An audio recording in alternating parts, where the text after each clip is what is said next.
দেখুন, মুখ্যমন্ত্রী মমতা বন্দ্যোপাধ্যায় কিন্তু পাকিস্তানের সাথে ডিলিং করেননি, উনি কিন্তু ভায়া হয়ে ডিলিং করেছেন। এটা একটু হাস্যকর ব্যাপার হয়ে যাচ্ছে না?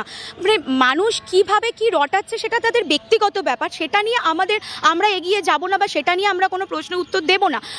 আজকে রাজ্যের মুখ্যমন্ত্রী তার সঠিক দায়িত্ব পালন করেছে। তিনি কিন্তু পাকিস্তানের সাথে সরাসরি কথা বলেননি, তিনি কিন্তু বিএসএফ ডিজিদের সাথে কথা বলেছেন, প্রধানমন্ত্রীর সাথে কথা বলেছেন, সর্বদলীয় বৈঠকে এই টপিকটা উঠেছিল। আজকে মুখ্যমন্ত্রী মমতা বন্দ্যোপাধ্যায় সেই কাজটাই করেছেন যেটা ওনার করার উচিত।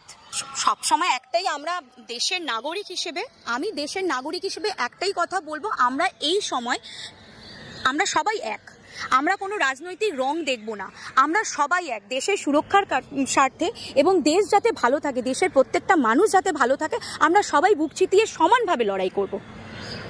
বাংলা হান্টের আরও খবর দেখতে নজর রাখুন। বাংলা খবর মানেই বাংলা হান্ট।